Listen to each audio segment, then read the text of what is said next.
Hello students, in the last class I started a discussion about the French Revolution, that is in European history. And today's part is the continuation of the same topic, that is French Revolution and its causes.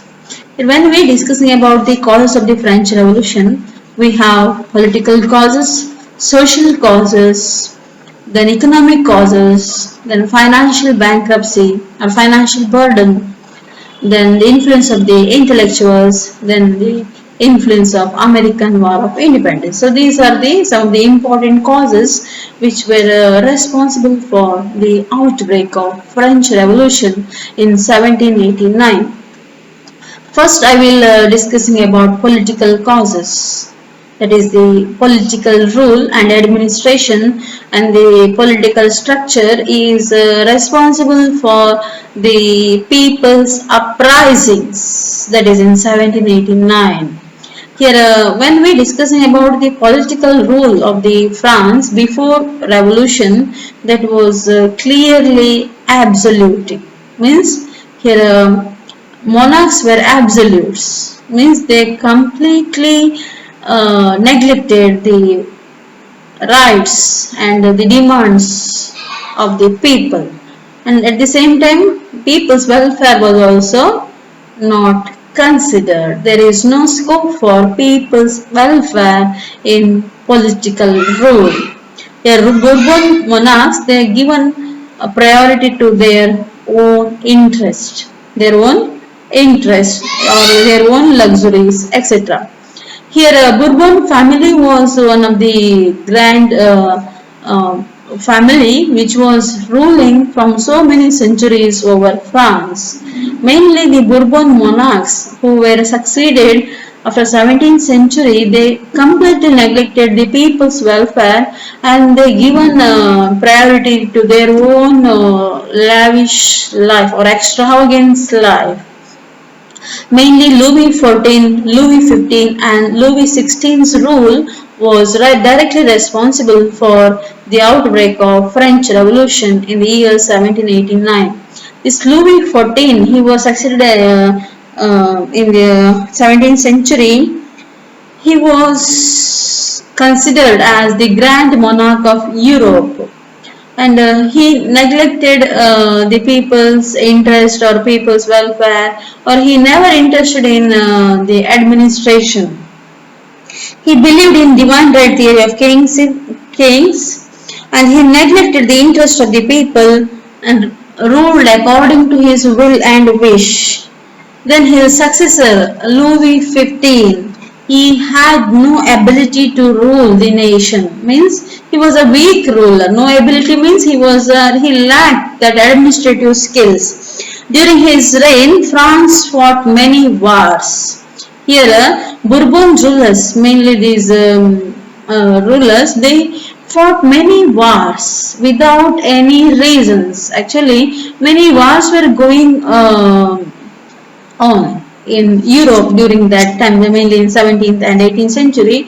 Here Bourbon rulers, in order to increase their prestige and status or name and fame, without any reason they participated in the wars. Mainly Louis XV, he participated in the 7 Years' War and the War of Austrian Succession.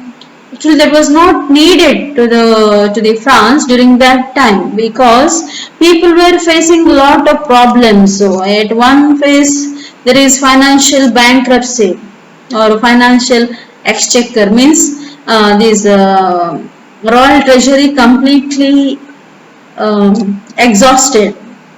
Mainly royal treasury became empty because of the extravagances of the royal family, and the burden, that financial burden was also imposed over the common people, and that was not tolerated by the people. So when Louis XV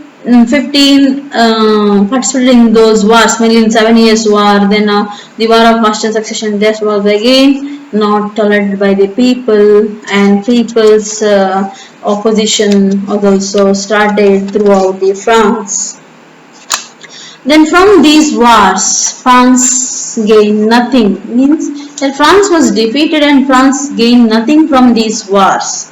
And this was caused great financial crisis or burden to the France. Already it was facing financial crisis. Added to that, France participation of France in some of the unnecessary wars added again to this financial crisis. The Louis XV was addicted to the worldly pleasures. Mainly these Bourbon rulers who were succeeded after 17th century, they were went behind the wine, women, then wealth, etc. Means they were not interested in the administration.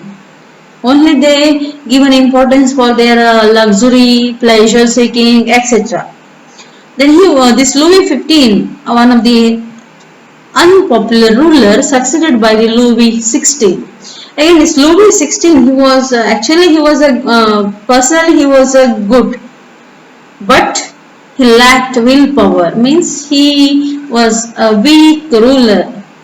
Weak ruler, willpower means he was not able administrator. And during the reign of Louis XVI, French Revolution was broke out. Means French Revolution started in the year 1789, and at that time the ruler of France was Louis XVI. Louis XVI was an inefficient and weak ruler. Again, he was under the influence of nobles and clergy. Because of his weakness, that is mainly lack of skills in the administration, he fell under the influence of clergy and nobility. Added to that, he married Austrian Princess Mary Antoinette, and this was not liked by the people. He married Mary Antoinette. Again, this added to the discontent of the people, and this Mary Antoinette, she was also started interfering in the administration. After his marriage with Mary Antoinette, Louis XVI became a puppet in the hands of Mary Antoinette. Means puppet.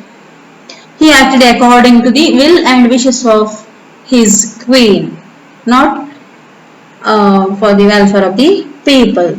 This Mary Antoinette, she also neglected the welfare of the people, and she spent lavishly for her luxuries. Lavishly means countlessly. And she also started to interfere in the administration, and she started to interfere or influence politically over Louis XVI. And this created many hardships to the common people. Means here the main interference of Mary Antoinette in the administration again created many hardships. Hardships mean many problems to the people. Then here the administration of the Bourbon rulers was also very defective.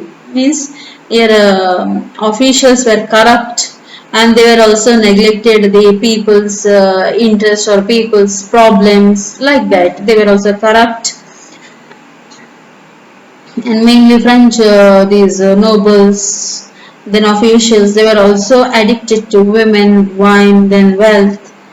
This type of political anarchy, absolutism, royal extravagance, and misrule of the French rulers was also resulted in the growing discontent of the people and finally outbreak of the French Revolution in the year 1789. So this is about the political causes which were responsible for the outbreak of French Revolution of 1789. Next we have social causes. After political causes, we have another type of causes, that is social causes. When we are discussing about social condition of France before the revolution, it was also very miserable. Mainly society was divided on the basis of their status, that is social inequality was existed in France. In French society there existed three estates. Here estates means three groups of the people, three groups, and these three groups mainly on the basis of their standard of living, their wealth, etc. Here in the first group there were clergy, the clergy. the second group the nobles, and in the third category the commons. Or these three categories of French society were also called as three estates. In first estate the clergy, in second estate the nobles, in the third estate the commons, means the commoners, the common people of France, they were belongs to the third estate. And here first and second estate, that is the clergy and the nobility, they were also belongs to the privileged class, means they enjoyed all the privileges. Then the third estate or the commoners, they were belong to the unprivileged class. This is very important. See here, French society was divided into three estates. First and second estate belongs to the privileged class, and third estate belongs to the unprivileged class. ಇಲ್ಲಿ France ಸಮಾಜದಲ್ಲಿ ಒಟ್ಟಿಗೆ ಮೂರು ವರ್ಗಗಳಿತ್ತು. ಪ್ರಥಮ ವರ್ಗದಲ್ಲಿ ಬರ್ತಾರೆ clergy, ಅಂದ್ರೆ ಧಾರ್ಮಿಕ ಗುರುಗಳೆಲ್ಲ, so clergy. Second ಕ್ಯಾಟಗರಿಯಲ್ಲಿ ಬರ್ತಾರೆ, ಎರಡನೇ ವರ್ಗದಲ್ಲಿ ಬರ್ತಾರೆ ನೋಬಲ್ಸ್, ಮೂರನೇ ವರ್ಗದಲ್ಲಿ ಬರ್ತಾರೆ ಕಾಮನ್ಸ್ ಅಂದ್ರೆ ಸಾಮಾನ್ಯ ಜನರು. ಫಸ್ಟ್ ಮತ್ತೆ ಸೆಕೆಂಡ್ ವರ್ಗದಲ್ಲಿರುವವರು ಪ್ರಿವಿಲೇಜ್ಡ್ ಕ್ಲಾಸ್, ಅಂದ್ರೆ ಎಲ್ಲ ಸವಲತ್ತುಗಳನ್ನು ಪಡೆತಿದ್ರು, ಏನು ಕನ್ಸೆಷನ್ಸ್ ಏನಿದ್ರು ಕೂಡ ಎಲ್ಲ ಅವರಿಗೆ ಸಿಗ್ತಾ ಇತ್ತು. ಮತ್ತೆ ಮೂರನೇ ವರ್ಗದಲ್ಲಿದ್ದಂತಹ ಜನರಿಗೆ ಯಾವುದೇ ಕನ್ಸೆಷನ್ಸ್ ಇರ್ಬೋದು ಅಥವಾ ಯಾವುದೇ ಸವಲತ್ತುಗಳು ಲಭ್ಯವಿರಲಿಲ್ಲ.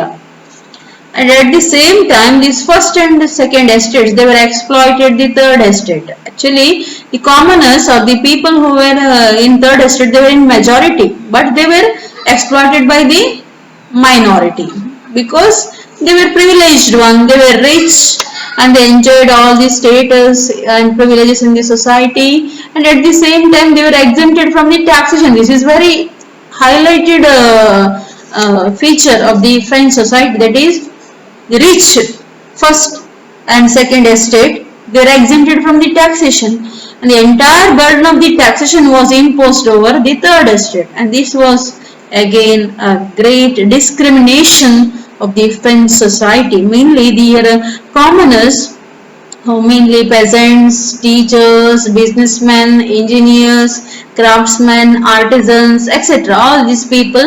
Then also lower clergy, they were also belongs to the third estate. Lower clergy, they also belong to the third estate, and all these people who were in majority, the majority sections of the society was occupied by the third estate, but they were denied from all the special privileges.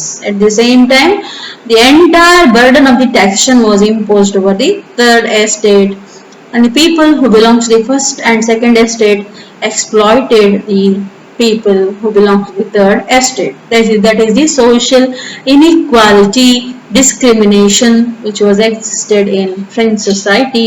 Against this social inequality and discrimination, the French people decided to fight.